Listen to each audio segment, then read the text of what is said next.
ನಮಸ್ಕಾರ ವೀಕ್ಷಕರೇ, ನಾನು ಡಾಕ್ಟರ್ ಅರ್ಪಿತಾ ಭಟ್, ನ್ಯಾಚುರೋಪತಿ ಹಾಗೂ ಯೋಗ ವೈದ್ಯೆ, ವೇದ ವೆಲ್ನೆಸ್ ಸೆಂಟರ್, ನಿಸರ್ಗಮನೆ ಸೇರಿಸಿ. ಕನಕ ನಿಸರ್ಗಮನೆ ಯೂಟ್ಯೂಬ್ ಚಾನಲ್ಗೆ ನಿಮಗೆಲ್ಲರಿಗೂ ಸ್ವಾಗತ.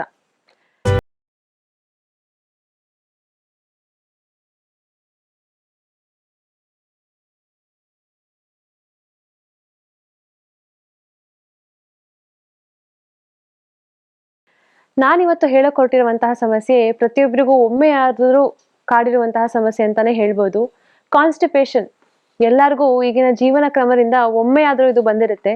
ಈ ಕಾನ್ಸ್ಟಿಪೇಷನ್ ಸಮಸ್ಯೆ ಯಾಕೆ ಬರುತ್ತೆ ಮತ್ತೆ ಇದಕ್ಕೆ ಮನೆಯಲ್ಲಿಯೇ ಏನು ಔಷಧಿಯನ್ನ ಮಾಡ್ಕೊಳ್ಬಹುದು ಅಂತ ನಾನು ಇವತ್ತಿನ ವಿಡಿಯೋದಲ್ಲಿ ನಿಮ್ಗೆ ಹೇಳ್ಕೊಡ್ತಾ ಇದ್ದೀನಿ.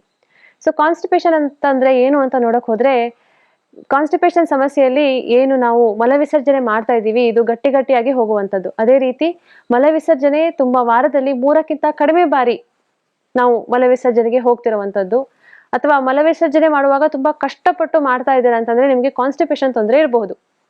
ಹಾಗಾದ್ರೆ ಕಾನ್ಸ್ಟಿಪೇಷನ್ ತೊಂದರೆ ಏಕೆ ಬರುತ್ತೆ ಅಂತ ನೋಡೋದಾದ್ರೆ, ಮೊದಲನೇದಾಗಿ ನೀವು ನೀರನ್ನ ಕಡಿಮೆ ಕುಡಿತಿರಬಹುದು. ದಿನಕ್ಕೆ 3ರಿಂದ 4 ಲೀಟರ್ ನೀರು ದೇಹಕ್ಕೆ ಅತ್ಯಗತ್ಯ.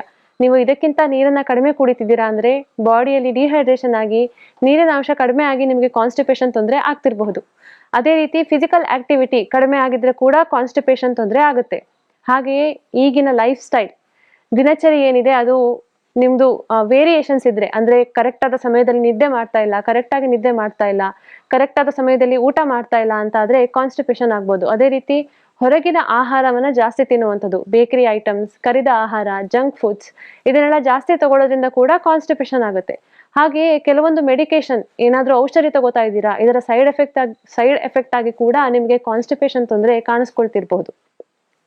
ಹಾಗಿದ್ರೆ ಕಾನ್ಸ್ಟಿಪೇಷನ್ ಅಲ್ಲಿ ಏನೇನ್ ತೊಂದರೆ ಆಗುತ್ತೆ ಅಂತ ನೋಡೋದಾದ್ರೆ, ವಾರದಲ್ಲಿ ನೀವು 3ಕ್ಕಿಂತ ಕಡಿಮೆ ಬಾರಿ ಮಲ ವಿಸರ್ಜನೆ ಮಾಡ್ತಾ ಇರೋದು ಒಂದು.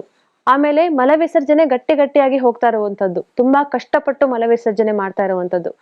ಹಾಗೆಯೇ ಮಲ ವಿಸರ್ಜನೆ ಮಾಡುವ ಜಾಗದಲ್ಲಿ ನೋವಿರುವುದು ಅಥವಾ ಹೊಟ್ಟೆ ನೋವು ಬರ್ತಾ ಇರೋದು, ಈ ರೀತಿಯ ತೊಂದರೆಗಳು ಕಾನ್ಸ್ಟಿಪೇಷನ್ ಅಲ್ಲಿ ಕಾಣಿಸ್ಕೊಳ್ಬಹುದು.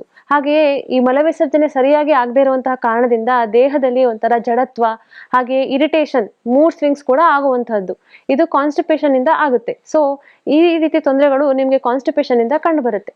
ಹಾಗಿದ್ರೆ ಕಾನ್ಸ್ಟಿಪೇಷನ್ ಇರೋರು ಮನೆಯಲ್ಲಿಯೇ ಹೇಗೆ ಇದನ್ನ ಕಡಿಮೆ ಮಾಡ್ಕೊಳ್ಬಹುದು ಅಂತ ನಾನು ಇವತ್ತು ಹೇಳ್ಕೊಡ್ತೇನೆ. ಮೊದಲನೇದಾಗಿ ಚೆನ್ನಾಗಿ ನೀರು ಕುಡಿಯುವಂತಹದ್ದು. ನೀರನ್ನ ನಾನು ಮುಂಚೆ ಹೇಳ್ದಾಗೆ 3ರಿಂದ 4 ಲೀಟರ್ ಪ್ರತಿದಿನ ನೀರು ಕುಡಿಯುವಂಥದ್ದು. ಅದೇ ರೀತಿ ಉಷಾಪಾನ ಮಾಡಿದ್ರೆ ತುಂಬಾ ಒಳ್ಳೇದು, ಅದನ್ನು ರೂಢಿಸ್ಕೊಳ್ಳುವಂಥದ್ದು. ಹಾಗೆಯೇ ಡಯಟರಿ ಫೈಬರ್ಸ್ ಜಾಸ್ತಿ ಇರುವಂತಹ ಆಹಾರ, ನಾರಿನ ಅಂಶ ಅಂತ ಏನ್ ಹೇಳ್ತೀವಿ, ಇದು ಜಾಸ್ತಿ ಇರುವಂತಹ ಆಹಾರವನ್ನ ತೆಗೆದುಕೊಳ್ಳುವಂಥದ್ದು.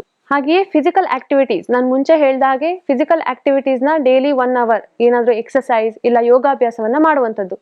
ಯಾಕಂದ್ರೆ ದೇಹದಲ್ಲಿ ಕಾನ್ಸ್ಟಿಪೇಷನ್, ನಾನು ಇವಾಗ ಏನ್ ಹೇಳ್ದೆ ಅದೆಲ್ಲ ಕಾರಣದಿಂದನೂ ಆಗುತ್ತೆ. ಅದೇ ರೀತಿ ಪೆರಿಸ್ಟಾಲ್ಸಿಸ್ ಮೂವ್ಮೆಂಟ್ ಕಡಿಮೆ ಆದ್ರೆ ಕೂಡ ಕಾನ್ಸ್ಟಿಪೇಷನ್ ಆಗುತ್ತೆ. ನಾವು ತಿಂದಿರೋ ಆಹಾರದ ವೇಸ್ಟ್ ಪ್ರಾಡಕ್ಟ್ ಏನಿರುತ್ತೆ ಅದು ಕರುಳಿನ ಮೂಲಕ ಪಾಸ್ ಆಗುವಾಗ ಅಲ್ಲಿ ನೀರಿನ ರೀಅಬ್ಸಾರ್ಪ್ಷನ್ ಆಗುತ್ತೆ, ಅಂದ್ರೆ ವಾಟರ್ ಕಂಟೆಂಟ್ ನ ನಮ್ಮ ಕರುಳು ಹೀರ್ಕೊಳ್ಳುತ್ತೆ. ಸೊ ಇದು ನಾರ್ಮಲ್ ಆಗಿ ಮೂವ್ಮೆಂಟ್ ಆಗ್ತಿರುವಾಗ ಅದು ನಾರ್ಮಲ್ ಕನ್ಸಿಸ್ಟೆನ್ಸಿ ಆಗಿ ಸ್ಟೂಲ್ ಪಾಸ್ ಆಗುತ್ತೆ. ಯಾವಾಗ ಆ ಪೆರಿಸ್ಟಾಲ್ಸಿಸ್ ಮೂವ್ಮೆಂಟ್, ನಮ್ಮ ಕರುಳಿನ ಮಸಲ್ಸ್ ಯಾವಾಗ ಕಾಂಟ್ರಾಕ್ಷನ್ ಕರೆಕ್ಟ್ ಆಗಿ ಆಗಲ್ವೋ ಆವಾಗ ಆ ಏನು ವೇಸ್ಟ್ ಪ್ರಾಡಕ್ಟ್ಸ್ ಹೋಗ್ತಾ ಇರುತ್ತೆ ಅದು ತುಂಬಾ ನಿಧಾನವಾಗಿ ಹೋಗ್ತಾ ಇರುತ್ತೆ. ಸೊ ಅದಕ್ಕೆ ಆವಾಗ ಅಗತ್ಯಕ್ಕಿಂತ ಜಾಸ್ತಿಯಾಗಿ ನಮ್ಮ ಕರುಳು ಆ ನೀರನ್ನ ಹೀರ್ಕೊಳ್ಳುತ್ತೆ. ಇದರಿಂದ ಸ್ಟೂಲ್ಸ್ ಏನಿರುತ್ತೆ, ವೇಸ್ಟ್ ಮಟೀರಿಯಲ್, ಅದರಿಂದ ನೀರು ಜಾಸ್ತಿಯಾಗಿ ಅಬ್ಸಾರ್ಪ್ಷನ್ ಆಗಿ ಅದು ಗಟ್ಟಿ ಆಗುವಂತಹ ಚಾನ್ಸಸ್ ಇರುತ್ತೆ. ಅದಕ್ಕೆ ಫಿಸಿಕಲ್ ಆಕ್ಟಿವಿಟಿ ಮಾಡೋದ್ರಿಂದ ಪೆರಿಸ್ಟಾಲ್ಸಿಸ್ ಮೂವ್ಮೆಂಟ್ ನ ಇಂಪ್ರೂವ್ ಮಾಡ್ಕೊಳ್ಬಹುದು. ಹಾಗೆಯೇ ಪಾಲಕ್ ಜ್ಯೂಸ್, ಪಾಲಕ್ ಸೊಪ್ಪನ್ನ ತಗೊಳ್ಳಿ, ಅದರಿಂದ ಮಿಕ್ಸಿ ಮಾಡಿ ರಸವನ್ನ ತೆಗೆದುಕೊಳ್ಳಿ, ಅದಕ್ಕೆ ಒಂದು ಅರ್ಧ ಇಂಚಿನಷ್ಟು ಶುಂಠಿಯನ್ನ ಜಜ್ಜಿ ಅದರ ರಸವನ್ನ ಮಿಕ್ಸ್ ಮಾಡಿ ಅದರನ್ನ ಸೇವಿಸೋದ್ರಿಂದ ಕೂಡ ನಿಮಗೆ ಕಾನ್ಸ್ಟಿಪೇಷನ್ ತೊಂದರೆಯ ನಿವಾರಣೆ ಆಗುತ್ತೆ. ಅದೇ ರೀತಿ ನೀವು ಮಕ್ಕಳಲ್ಲಿ ಕಾನ್ಸ್ಟಿಪೇಷನ್ ತೊಂದರೆ ಇದ್ರೆ ಪಪ್ಪಾಯ ಮತ್ತೆ ಕಿತ್ತಳೆ ಹಣ್ಣಿನನ್ನ ಮಿಕ್ಸ್ ಮಾಡಿ ಅದರ ಜ್ಯೂಸ್ ಅನ್ನ ಕೊಡುವುದರಿಂದ ಕಾನ್ಸ್ಟಿಪೇಷನ್ ತೊಂದರೆ ನಿವಾರಣೆ ಆಗುತ್ತೆ. ಅದೇ ರೀತಿ ಅಗಸೆ ಬೀಜದ ಸೇವನೆಯಿಂದ ಕೂಡ ಕಾನ್ಸ್ಟಿಪೇಷನ್ ನ ನಿವಾರಣೆ ಮಾಡ್ಕೊಳ್ಬಹುದು. ಒಂದು ಕಿತ್ತಳೆ ಹಣ್ಣು ಅಥವಾ ಒಂದು ನಿಂಬೆ ಹಣ್ಣಿನ ರಸವನ್ನ ತೆಗೆದುಕೊಳ್ಳಿ, ಅದರ ಜೊತೆಗೆ ಅಗಸೆ ಬೀಜದ ಪುಡಿಯನ್ನ ಮಿಕ್ಸ್ ಮಾಡಿ ತಗೊಳ್ಳೋದ್ರಿಂದ ಕೂಡ ನಿಮಗೆ ಕಾನ್ಸ್ಟಿಪೇಷನ್ ಸಮಸ್ಯೆ ಕಡಿಮೆ ಆಗುತ್ತೆ. ಅದೇ ರೀತಿ ಅಪಾನ ಮುದ್ರೆಯನ್ನ ಹೇಗೆ ಮಾಡ್ಬೇಕಂದ್ರೆ, ನಿಮ್ಮ ಉಂಗುರ ಬೆರಳು ಹಾಗೆ ಮಧ್ಯ ಬೆರಳನ್ನ ಹೆಬ್ಬೆರಳಿಗೆ ಜೋಡಿಸಿ ಉಳಿದ ಬೆರಳನ್ನ ನೇರವಾಗಿ ಇಟ್ಕೊಳ್ಳುವಂಥದ್ದು. ಈ ಅಪಾನ ಮುದ್ರೆಯನ್ನ ದಿನಕ್ಕೆ 15 ನಿಮಿಷ ಮಾಡುವುದರಿಂದ ಕೂಡ ಕಾನ್ಸ್ಟಿಪೇಷನ್ ಸಮಸ್ಯೆಯನ್ನ ಕಡಿಮೆ ಮಾಡ್ಕೊಳ್ಬಹುದು. ಅದೇ ರೀತಿ ಒಣದ್ರಾಕ್ಷಿಯನ್ನ ರಾತ್ರಿ ಹೊತ್ತು ನೆನೆ ಹಾಕಿ ನೀರಿನಲ್ಲಿ ನೆನೆ ಹಾಕಿ ಇಲ್ಲ ಹಾಲಿನಲ್ಲಿ ನೆನೆ ಹಾಕಿ ಅದನ್ನ ಬೆಳಗ್ಗೆ ಖಾಲಿ ಹೊಟ್ಟೆಯಲ್ಲಿ ನೀರಿನ ಜೊತೆಗೆ ಅಥವಾ ಹಾಲಿನ ಜೊತೆಗೆ ಸೇವಿಸುವುದರಿಂದ ಕಾನ್ಸ್ಟಿಪೇಷನ್ ಸಮಸ್ಯೆ ಕಡಿಮೆ ಆಗುತ್ತೆ.